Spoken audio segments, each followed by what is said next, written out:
Hello again, everybody. It's TJ, the Stereo-Bargainphile, and I am very pumped up today to give you all a sneak peek of this monster 52-pound pure analog integrated amplifier.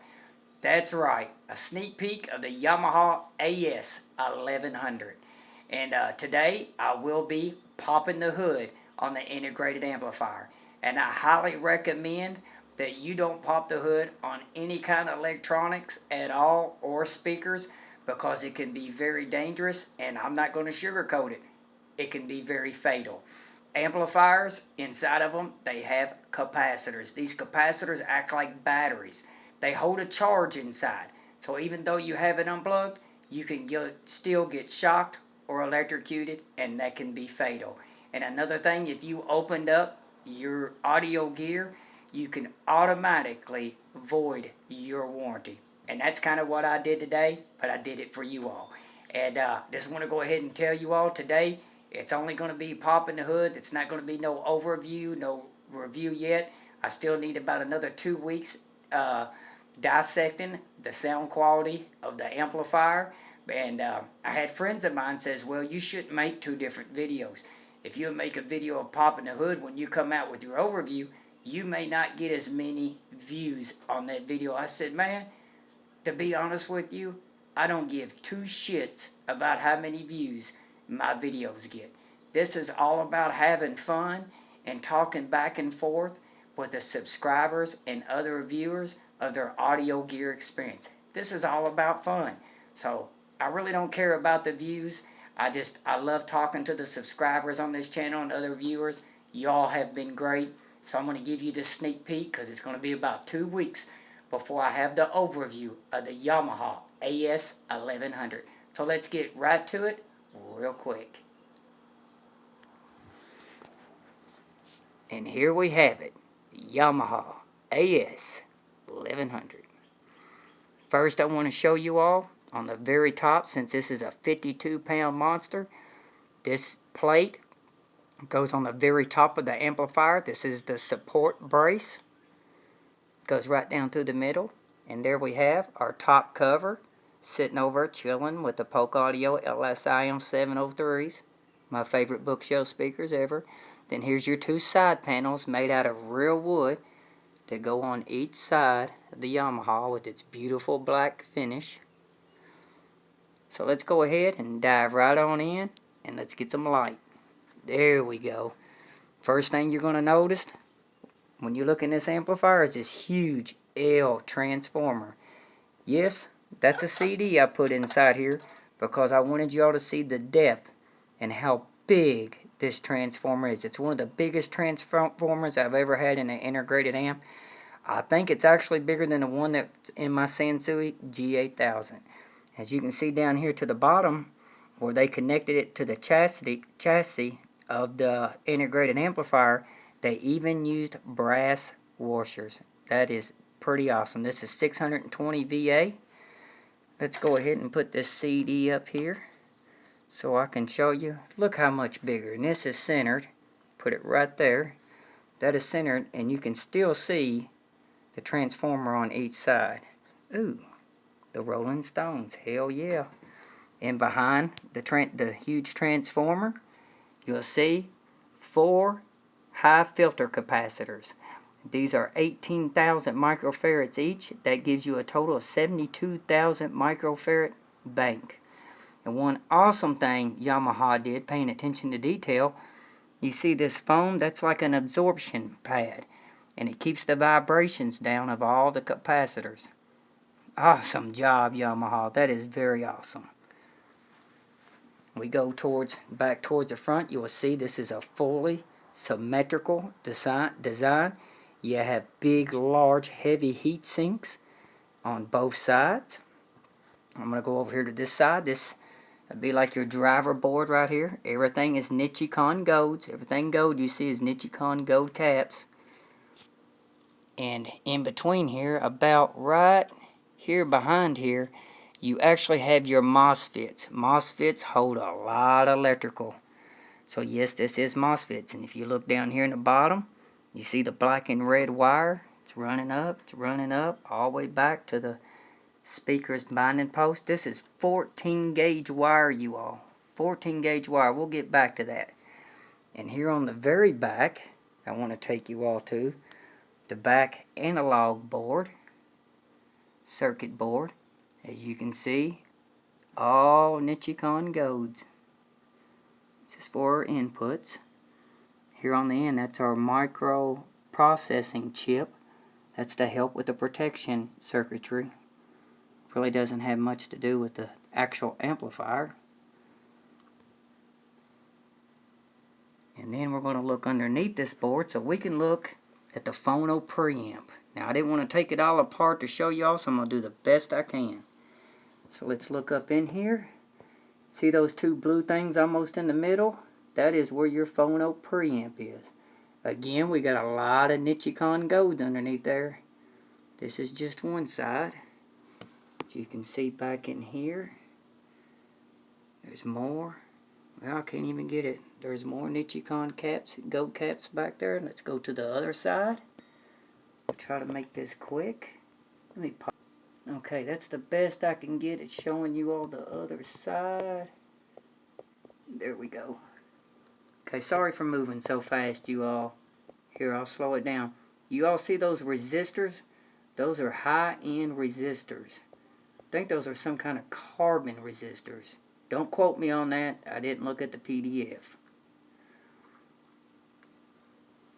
So, we looked at the top and the bottom. So let's follow this 14 gauge internal speaker wire. Runs all the way back, and you can see to our speaker 5-way banding post. But right here, you can see they have two speaker protection relays. Also made in Japan. All these electronics I'm seeing in here is all made in Japan. That is great to see. And this is our right channel. So let's see what it runs to. Oh my goodness, look at those 5-way binding post speaker terminals. Those are huge, you all. I tell you what, if I ever wake up in the morning and go start my car and the battery's dead, I may just grab this amplifier, take it outside, plug it up with an extension cord, and hook me some jumper cables up to this. Maybe it'll start my car. I'm sorry, you all. I'm trying to be funny. I highly recommend you not doing that. Now, everything is gold on the back. Very heavy duty, well built design. I'm not going to go over too much now. I will in the overview. And as you can see here, you can use it. There's your pre-out. You could hook up, you know, 2 powered subwoofers, or you could use it as a pure analog preamp. Down below, you got your main end where you can use this just as an amplifier, but that's where you hook it up for your home theater bypass. It does have that. And down here, you can see it's made in Malaysia, where the down here in Malaysia, you know, made in Malaysia, where the quality control is a little bit better than that of China. That's good to see, Yamaha. Then over here you can see there's our power IEC inlet, detachable power cord. I'll go over this more once I get in the overview. Again, 620 VA, that's got to do with your transformer. Moving coil, moving magnet, nice ground. So now let's go back in. Let's take a look from the back. Oh, that's just so meaty. When they tell you all they don't build them like they did back in the day when they built vintage gear, they're wrong about that. They still build them like they used to. You're just going to pay that same price. You know, back in the middle 70s or any time in the 70s, you bought a $1,000 amplifier. That was a lot of money. Compared to today's money, that's $3,000 or $4,000. So yes, they still build them like they used to, but they build them better. They got more experience. It's the same thing with cars, you all. Things get more reliable, better built. Now let's go to the front. Here's our front circuit board for our front panel where our VU meters, our tone controls, and all that is. So let's take a look. So you can see more Nichicon goads. Even down here, well, there's a Nichicon black. And as you can see down in here, you're going to see two different black pieces. You got one round here for your VU meter, and that one right there is for your U meter, that little round black pieces. Those are your VU meters. And here is your highly acclaimed electronic volume knob, very low noise, and that is Japanese made also. And then your tone controls and your balance controls. If you look down in here, well, first you see where that green is, that round, that's your input selector. Then right next to it, if you see this silver thing right here, that round thing, that is your control balanced, made just like they did back in the day. Made out of metal, pure analog, so there's not much interference.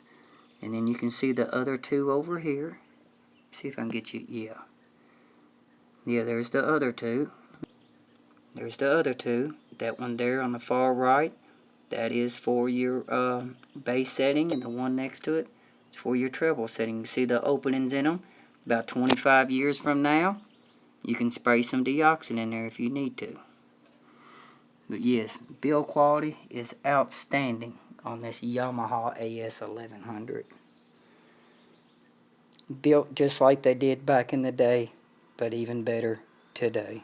You just got to pay that same difference in price, and it is expensive. Again, we'll take one more shot from the front. Get a good look at those driver boards again. Really wished I could have showed you those MOSFETs, but it's in between the heat sink and the driver board, and I can barely see it down in there. Oh goodness, I looked those up and they were almost $70 a piece, you all. But yeah, this amplifier is just completely full of Nichicon golds and a couple Nichicon blacks. Yamaha spared no cost. Awesome, awesome job. It's nice to see it on that phono preamp board. Because I got a record player on the way, that's right. I'm getting back into my records, you all. You can see all Nichicons on both sides. Up under the board on the preamp. Beautiful amplifier, y'all. Beautiful amplifier. But here in about 2 weeks, I will have the full overview. I got to dissect this sucker, this integrated amp. I'm on my third set of speakers. I've been using a different set of speakers every day. So maybe in a week's time, or 4 or 5 days' time, I'll have the complete overview. And until next time, this is TJ, the Stereo-Bargainphile.